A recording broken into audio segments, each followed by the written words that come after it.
So I just watched My Little Pony: A New Generation. That is the sequel to Friendship is Magic. It's the CGI Netflix show, and it certainly does show off the CGI details to the character designs.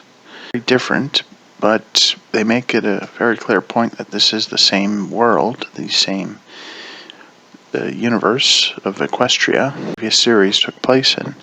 It's a very high-end sort of CGI, I feel, because they got all the details in the hair and such, right? Like, usually with other shows, they just cheap out and make all the characters look like pieces of plastic or toys. And that would be understandable, given that this is a franchise based on a toy.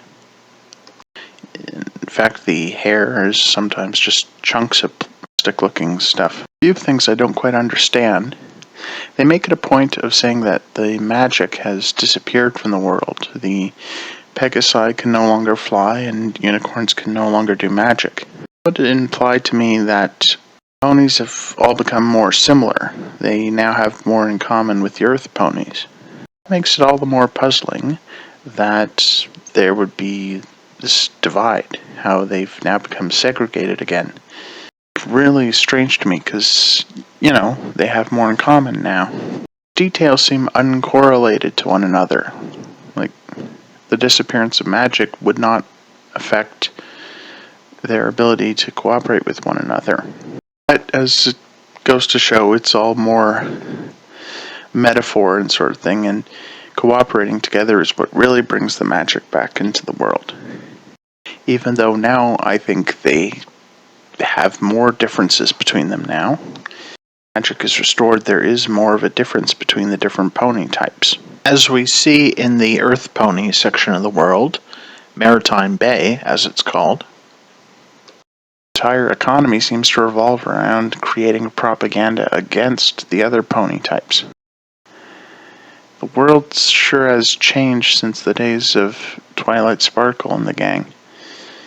In fact, their world was more generally, because there's more magic creatures, not just pony types, but also hippogriffs, dragons, and all sorts of other creatures, griffins, and changelings.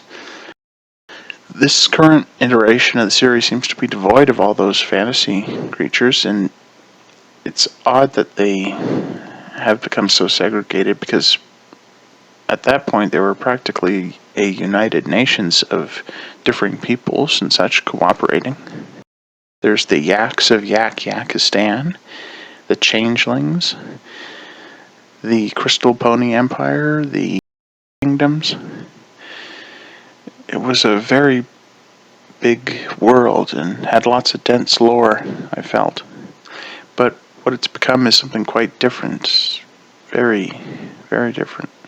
What about all the locations that were integrated between the different pony types? Big cities like Manhattan and Philadelphia. There was also Las Pegasus and Ponyville. Appaloosa. I'm just looking at a map here. There's Baltimore. There's Niagara Falls. Because they always got to make puns out of every name they got. Vancouver. How do specific pony type cities work? What about Cloudsdale? How does that even work? Because if they've lost the ability to fly, they can't live there anymore. It's completely gone and abandoned.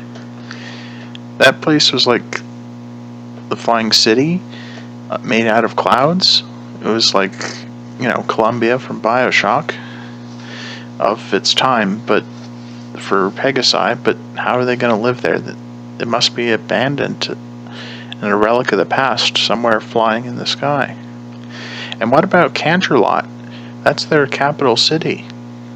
Like, that's where unicorns usually live. But what happened to that? What happened to the royal family of this world? Town, this place where the ponies live. I was getting kind of a BioShock Infinite feel to them, even though it's just a city on the ground. and yet all about opposing the other pony types. Like they make movies that are all parodies of stuff, like Horns, which is about unicorns, but it's a parody of Jaws, and they made a reference to the Terminator as well.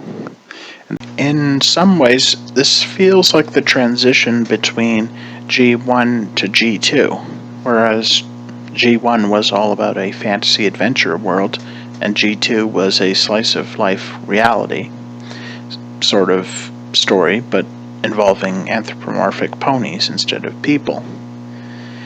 And thus you can expect certain types of stories to be told from the latter. Terminating other ponies. So yeah, it's like their whole economy rests upon propagandizing against other pony types, and they got this big corporation called Cantor Logic, and it just sells all sorts of defense mechanisms against other pony types. And I was thinking for a while it was going to turn into a generic evil corporation, like they make hatred for the sake of money or something like that, but it's a bit more complicated than that. It also kind of reminds me of Planet 51, that CGI cartoon movie a while back. In that movie, it was basically an alien planet that was modeled after 1950s America, and their fascination with B-movies, aliens and such. But in, a twist of the narrative, it's an alien planet where they fear humans invading them, possibly. Their favorite film is called Humaniacs. Films, they just have nothing better to do than live a suburban life and listen to their propaganda encouraging them to be xenophobic and such. There's problems with that, yeah. Now there's the accusation that that red pony, Deputy Sprout, he's like compared to fascists and such.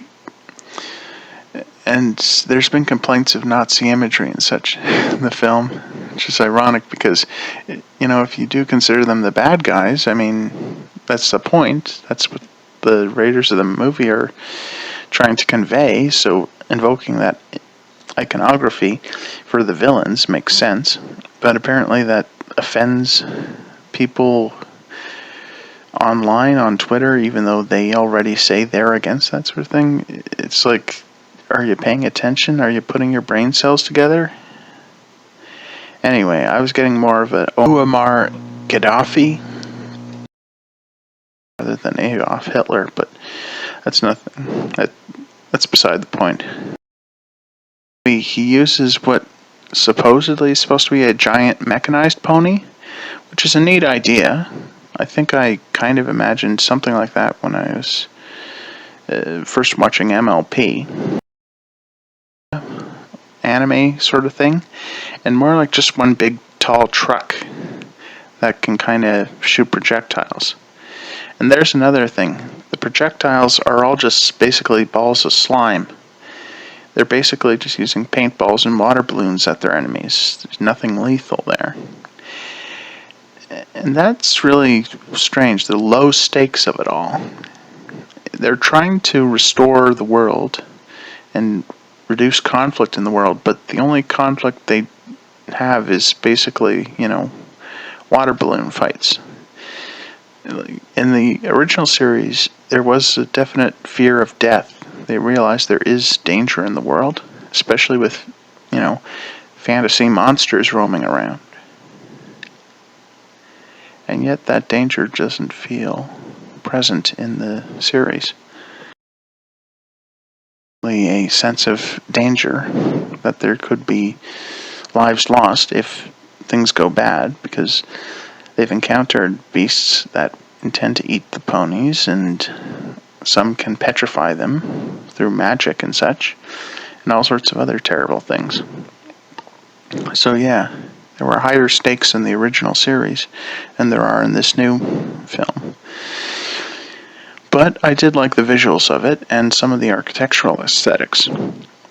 The Pegasi city has kind of an Art Deco sort of feel to it, sort of a modernization of the Greco-Roman style. That also very modernized with their usage of cell phones and tablet phones and blogging and Instagram and whatever.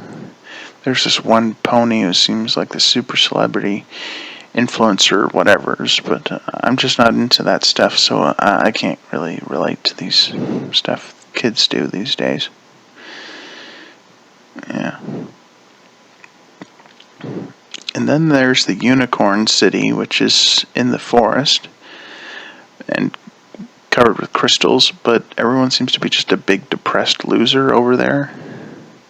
Everyone's mopey and depressed for no good reason. I guess because they don't have magic, but weren't they born that way? Weren't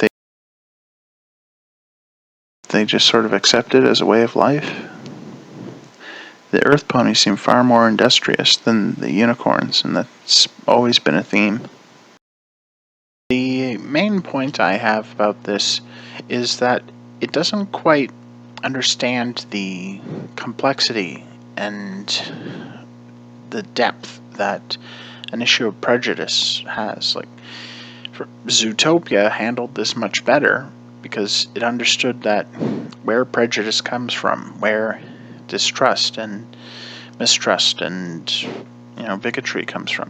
It understands that there's hatred to it. It doesn't just come from it nowhere, and sometimes it is manipulated into people, but they're biased by their experiences and such, and it's far more complicated a matter than this cartoon has demonstrated.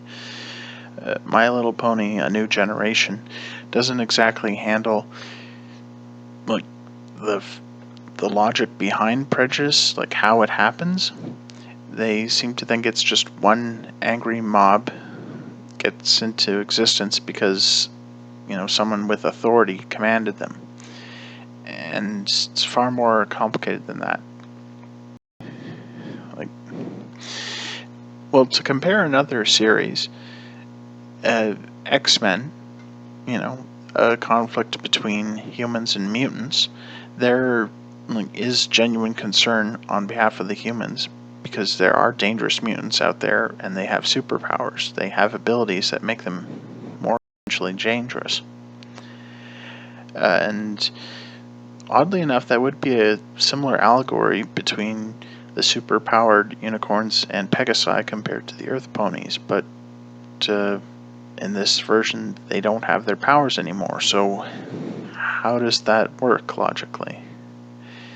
I don't quite understand how these things fit together. Like, it seems to go in opposite directions. I recommend you check it out, if only for curiosity's sake and how it compares to the previous series.